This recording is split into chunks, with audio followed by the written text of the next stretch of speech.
बिस्मिल्लाहिर्रहमानिर्रहीम। अस्सलामु अलैकुम। मैं नादिया नाज़ गौरी शोबा उर्दू की मुदर्रिस आपसे मुखातिब हूँ। अज़ीज़ तुलबा व तालिबात, उर्दू अदब और उर्दू असनाफ़ अदब समझने के बाद हम जो है वो किताब का बाकायदा आगाज़ करेंगे। पहले मैंने सोचा था कि मैं आपको जो है वो हिस्सा-ए नज़्म से जो है वो आगाज़ करूँ और पहले आपको बरसात की बहारें पढ़ाऊँ, लेकिन आपकी किताब में चूँकि हिस्सा-ए नस्र पहले है और मज़ामीन से आगाज़ और शुरुआत हो रहा है, तो मैंने जो है वो सोचा कि हिस्सा-ए नस्र से मैं आपको जो है वो सबसे पहले जो है वो मैं आपको एक दिलचस्प सी कहानी से हम आगाज़ लेते हैं। और वो मामा अज़मत जो एक नावल से अख़ज़ किया गया एक किरदार है, उस पर मुश्तमिल जो है वो ये आपका सबक है। इस सबक का चूँकि आपके पेपर में इम्तिहानी पर्चा जात में ख़ुलासा आता है, तो उससे पहले मैं आपको ख़ुलासा लिखने का तरीक़ा कार बताऊँगी कि इस सबक का ख़ुलासा पढ़ने से पहले आप ये जान लें कि ख़ुलासा लिखने का तरीक़ा कार क्या है। बोर्ड के पेपर में आप जब ख़ुलासा लिखें तो आपने किन चीज़ों को मलहूज़ रखना है, किन चीज़ों को मद्देनज़र रखते हुए ख़ुलासा लिखना है, और जो है वो किन चीज़ों से आपके जो है वो नंबर मिन्हा कर दिए जाते हैं, माइनस कर दिए जाते हैं। सबसे पहले तो आपको मैं इसके नंबर बताऊंगी कि 8 नंबर पर मुश्तमिल ये सवाल होता है। इम्तिहान बोर्ड के इम्तिहानी पर्चाजात में ये सवाल नंबर 5 है, आपका ख़ुलासे का सवाल नंबर 5। इसके कुल नंबर 8 होते हैं। 2 नंबर आपको तारुफ़ मुसन्निफ़ कहते हैं राइटर को, लिखने वाले को। चूँकि ये जो है वो नावल है तो यहाँ पर मैंने इसका जो है वो तारुफ़ नावल निगार लिखा है। अगर आप मुसन्निफ़ की जगह नावल निगार लिखेंगे तो इससे मुम्तहिन पर बहुत अच्छा तासुर पड़ेगा कि आप उर्दू असनाफ़ अदब से भी वाकिफ़ हैं और आपको ये मालूम है कि ये जो आपकी किताब में सबक है, ये चैप्टर मामा अज़मत जो है ये सिन्फ़ अदब के लिहाज से क्या है। तो यहाँ पर आप जो है वो बेहतर है तारुफ़ मुसन्निफ़ के बजाय आप तारुफ़ नावल निगार लिखें। तारुफ़ नावल निगार लिखने के आपको 2 नंबर मिलेंगे। यहाँ पर आपने इस बात का ख़याल रखना है कि तारुफ़ नावल निगार आप लिखते वक्त मुसन्निफ़ के, उसके राइटर के, नावल निगार के 3 से 4 जो है वो नुकात बयान करें। वो नुकात किन पर मुश्तमिल होंगे वो मैं आगे आपको जो है वो बताती हूँ।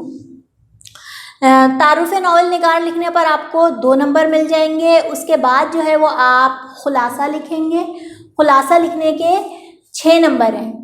इस तरह 2 और 6 ये कुल 8 नंबर हो गए आपके। 8 नंबर ख़ुलासे के। उसके बाद तीसरी हेडिंग आपका जो ये सवाल नंबर 5 ख़ुलासे पर है, ये 3 मुख्तलिफ़ हेडिंग्स पर मुश्तमिल होता है। चूँकि ये तीसरी हेडिंग के नंबर तो नहीं होते, लेकिन इससे जो है वो बहुत अच्छा तासुर पड़ता है मुम्तहिन पर, और उसको जो है वो ज़्यादा अच्छा तासुर पड़ता है, ज़्यादा अच्छा नंबर मिलने के जो है वो इम्कानात हैं। और वैसे भी नतीजा फ़िक्र जो है वो लिखना ज़रूरी इसलिए भी होता है कि इसमें जो है वो मुसन्निफ़ ने चैप्टर में जो बात कहनी चाहिए, जो पैगाम क़ारीन तक पहुँचाना चाहा है, वो जो है वो हम नतीजा फ़िक्र में लिखते हैं। तो यहाँ पर आप देख रहे हैं कि मैंने इसमें कई हेडिंग्स जो है वो लिखी हैं, इसलिए कि कहीं पर ये जो है वो ये नतीजा फ़िक्र के उन्वान से, हेडिंग से जो है वो ये दिया जाता है। कहीं पर ये हासिल मुताला की हेडिंग से लिखा हुआ होता है, कहीं ये हासिल सबक लिखा हुआ होता है, कहीं हासिल कलाम और कहीं हर्फ़ आखिर। लेकिन इन सब के मायने एक ही हैं। इसमें वो पैगाम बताया जाता है जो मुसन्निफ़ ने उस अपने सबक में, अपनी तहरीर में दिया होता है। तो आप जो है वो किसी ज़हनी उलझन का शिकार ना हो, कन्फ्यूजन का शिकार ना हो, इसलिए मैंने ये तमाम हेडिंग्स को यकजा कर लिया है ताकि आप कहीं पर भी किसी भी नोट्स में कोई सी भी हेडिंग पढ़ें, आपको पता हो कि ये जो है वो इसमें हमने जो है वो सबक का लिखना है, वो मैसेज, वो पैगाम लिखना है जो मुसन्निफ़ ने देना चाहा है। तो ये नतीजा फ़िक्र आपकी जो है वो तीसरी हेडिंग होती है। इस तरह ये आपका जो है वो ख़ुलासा मुकम्मल होता है। अब आपने जो है वो अहम निकात बराए ख़ुलासा, यानी वो कौन सी जो है वो अहम निकात हैं जिनको आपने जो है वो मद्देनज़र रखना है।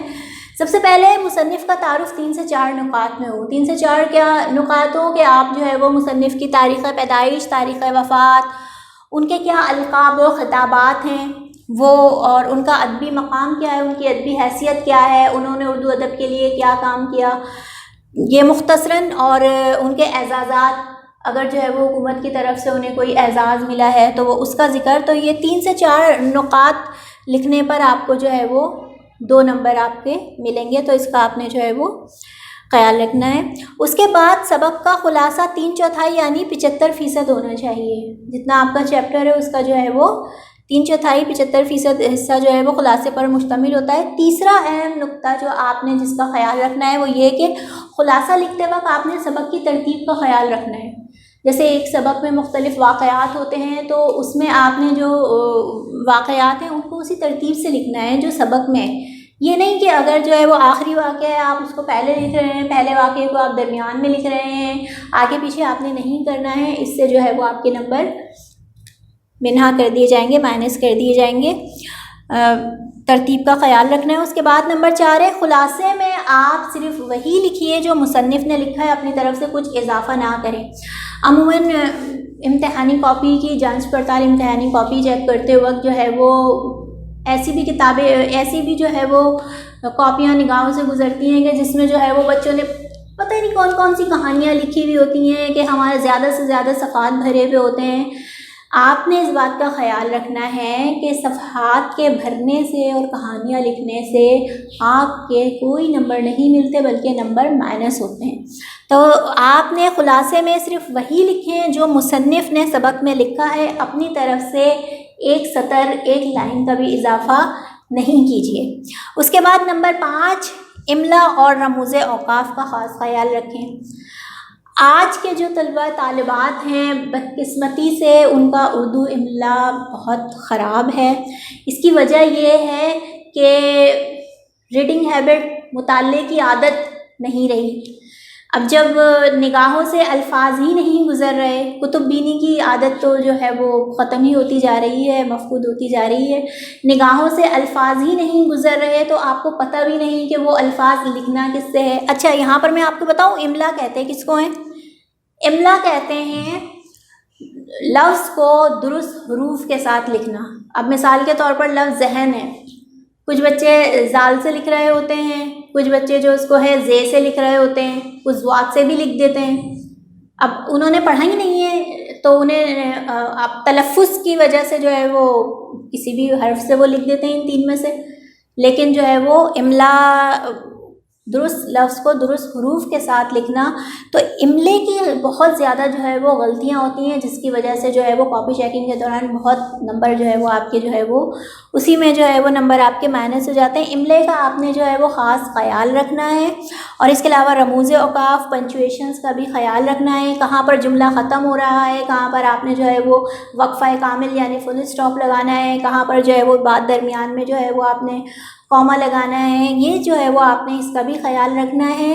اس سے جو ہے وہ ممتحن پر بہت اچھا تاثر پڑتا ہے. اور ایک اہم بات کہ آپ جتنی آپ کی اچھی پریزنٹیشن ہوگی، جتنا آپ جو ہے وہ ممتحن کو کاپی چیک کرنے کے لیے سہولت دیں گے، ممتحن کو کاپی چیک کرنے میں جتنی آسانی ہوگی، جتنی اچھی پریزنٹیشن ہوگی، اتنا ہی اچھا تاثر قائم ہوگا، اتنے ہی اچھے آپ کو جو ہے وہ نمبر ملیں گے. تو آپ نے جو ہے وہ خلاصہ لکھتے وقت ان چیزوں کا خیال رکھنا ہے کہ آپ جو ہے وہ کچھ بھی اضافی نہ لکھیں. املے کا، رموز اوقاف کا بھی خیال رکھیں، واقعات کی ترتیب کا خیال رکھیں.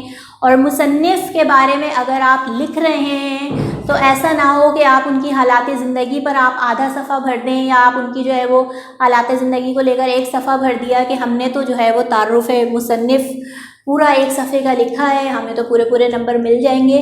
ایسا نہیں ہے. آپ نے مصنف کے ان 4 نکات کو लिखना है, उनकी तारीख़ पैदाइश वफ़ात लिखें, अदबी मकाम लिखें, एज़ाज़ात लिखें, अलक़ाब व ख़िताबात उनके लिखें। तो ये आप जो है वो 3-4 नुकात अगर आपके ये आधे सफ़े में भी 6 लाइनों में आ गए तो आपको जो है वो फिर आपको पूरे 2 नंबर आपको मिल जाएंगे। एक ही नुक्ते पर आप जो है वो लिखते रहे तो आपको नंबर नहीं मिलेंगे। अमूमन जो है वो तलबा व तालिबात परेशान होते हैं कि हमने तो जो है वो इतना अच्छा पेपर देकर आए हैं, सब कुछ लिख कर आए हैं, हमने जो है वो एक सफ़े का तारुफ़ मुसन्निफ़ लिखा है और इतना सारा जो है वो खुलासा लिखा है, मगर नंबर ही अच्छे नहीं आए। तो उसकी ये वजह होती है कि आपने जो है वो मुख्तसर भले लिखें मगर जामे हों। जामे का मतलब होता है हर चीज़ को जमा कर देना, यकजा कर देना। अब अगर आप जो है वो मुसन्निफ़ का तारुफ़ लिख रहे हैं तो भले वो आधे सफ़े पर हो, 6 सतर पर हो, लेकिन वो इन चारों चीज़ों को का अहाता कर रहा है, इन चारों को जो है वो आपने इन नुकात को लिखा है तो आपको जो है वो पूरे नंबर मिल जाएंगे। तो इन चीज़ों का जो है वो आपने ख़याल रखना है और कोशिश करनी है कि आपने अच्छी प्रेजेंटेशन हो, इमले का ख़याल हो, रमूज़ औक़ाफ़ का ख़याल रखा हो, आपने अच्छा तासुर जो है वो आपका मुम्तहिन पर पड़े तो इंशाअल्लाह आप जो है वो बहुत अच्छे नंबर ले सकेंगे। आज की इस वीडियो में ख़ुलासा लिखने का तरीक़ाकार मैंने आपको समझाया है। इंशाअल्लाह अगली वीडियो में हम जो है मामा अज़मत चैप्टर जो है वो नावल से जो अख़ज़ किया गया है इसको पढ़ेंगे और इसका जो है वो खुलासा पढ़ेंगे। जब तक के लिए अल्लाह हाफ़िज़।